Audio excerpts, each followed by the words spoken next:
চোখে এক চাগাতে, তোমার চোখে এক চাগাতে আমি মরেছি।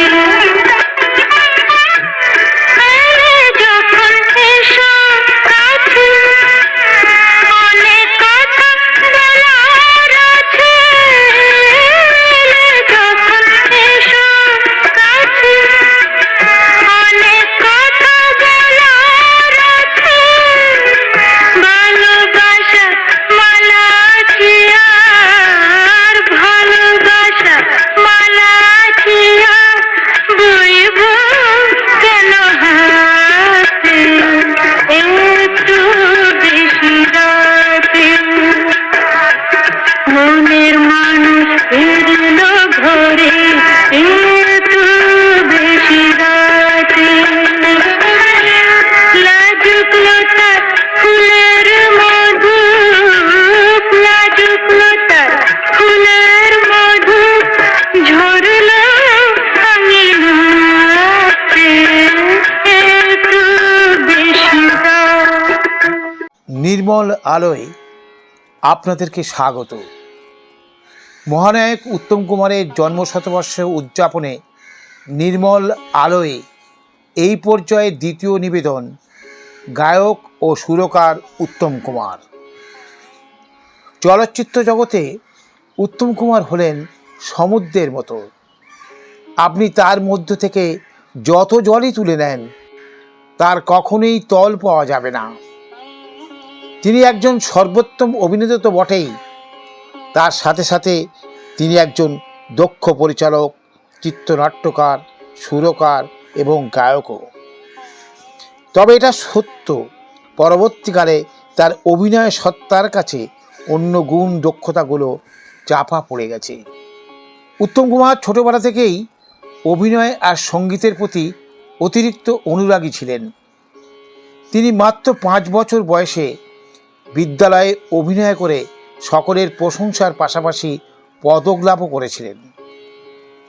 তিনি শৈশবেই অনুভব করেছিলেন একজন অভিনেতা হতে গেলে তার সঙ্গীতের প্রতি দখল থাকা দরকার। তিনি নিয়মিত গান শিখতেন নিদান বন্ধু বন্দ্যোপাধ্যায়ের কাছে। শখের সঙ্গীত চর্চা নয়, নিয়মিত উচ্চাঙ্গ সঙ্গীত চর্চা করতেন। এ প্রসঙ্গে বলি, উত্তম কুমারের দিদির একটি গানের স্কুল ছিল। স্কুলটির নাম ছিল মনোরমা স্কুল, যেখানে তিনি নিজে যেমন সঙ্গীতের অনুশীলন করতেন, তেমনি নতুন নতুন ছাত্রছাত্রীদের সঙ্গীতের তালিমও দিতেন। উত্তম কুমারের মনে একসময় এই চিন্তাও উঁকি দিয়েছিল যে তিনি একজন সঙ্গীত শিল্পী হিসেবে নিজেকে গড়ে তুলবেন। কিন্তু তা কি হয়? বিধির বিধানে তিনি হবেন অভিনয় জগতের মহানায়ক, তার খণ্ডাবেকে। উত্তম কুমার সঙ্গীত চর্চা করতেন অত্যন্ত গভীরভাবে। তা বিভিন্ন সঙ্গীত অনুষ্ঠানে তার পরিবেশিত গান থেকে বোঝা যায়। গ্রামাফোন কোম্পানি তার গানকে স্বীকৃতি দিতে বেশ কয়েকটি রবীন্দ্রসঙ্গীতের রেকর্ড বের করেন। সেগুলো মহানায়কের সঙ্গীত চর্চার স্মৃতি হয়ে রয়ে গেছে। গায়ক হিসেবে তিনি ছায়াছবির জগতে একটিমাত্র ছবিতে গান গেয়েছিলেন। নবজন্ম নামে একটি ছবিতে নচিকেতা ঘোষের সুরে তিনি নিজের লিপে নিজের গলায় গেয়েছিলেন 6টি গান। যদিও আর কোনো ছবিতে নিজের কণ্ঠে গান গাইতে দেখি না। মহানায়ক উত্তম কুমার রবীন্দ্রসঙ্গীতে দেবব্রত বিশ্বাসের ভক্ত ছিলেন। আবার দেবব্রত বিশ্বাস উত্তম কুমারকে পছন্দ করতেন। ভরা মঞ্চে তিনি সঞ্চালক উত্তম কুমারকে তার সাথে গান গাওয়ার অনুরোধ করেন। এমনকি সুচিত্রা মিত্র দেবব্রত বিশ্বাসের সাথে একই মঞ্চে তিনি সঙ্গীত পরিবেশন করেন দেবব্রত বিশ্বাসের অনুরোধে। এখন আমরা সেই গানটি শুনে নেব।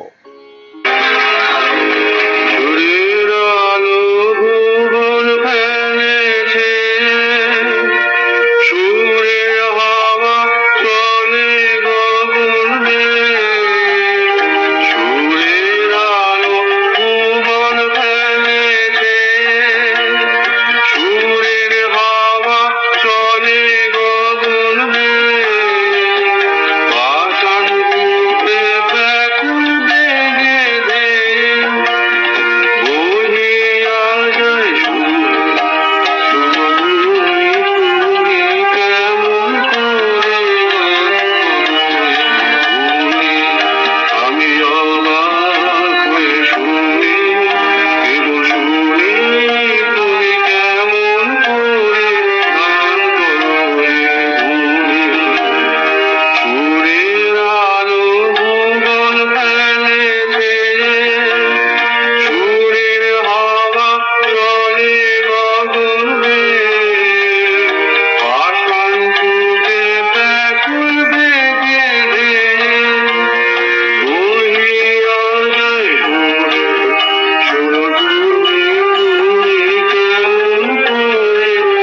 এবার আসি সুরকার উত্তম কুমারের কথা।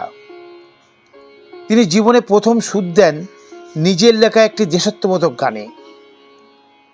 তিনি নেতাজি সুভাষচন্দ্রের অনুগামী ছিলেন।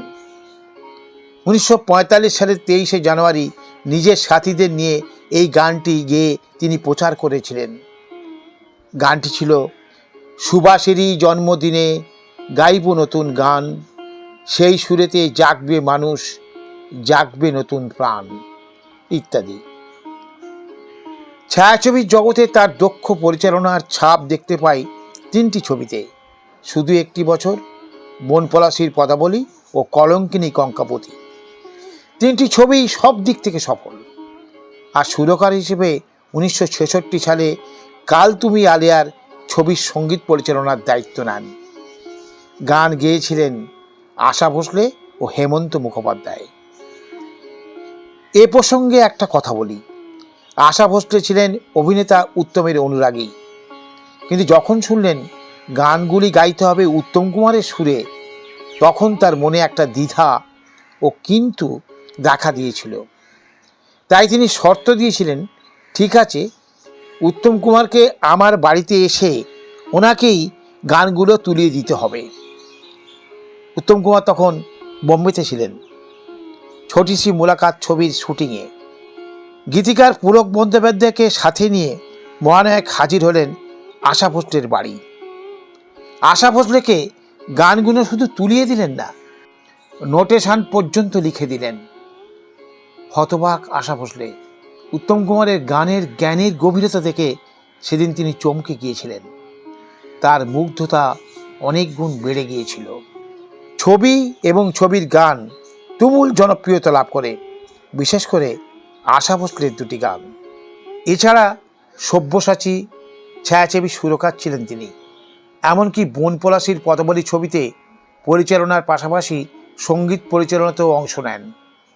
এবারে নিবেদন শুরু করেছি উত্তম কুমার সুরারোপিত কাল তুমি আলিয়ার আশা ভোসলের 2টি বিখ্যাত গানের একটি দিয়ে। শেষ করব আরেকটি দিয়ে, যা একটি অপূর্ব সুন্দর গান। সবাই ভালো থাকবেন। নতুন ভিডিও নিয়ে আবার হাজির হব আপনাদের কাছে। নমস্কার। আঁকা পাতা কেটে চুল বেঁধে কেটা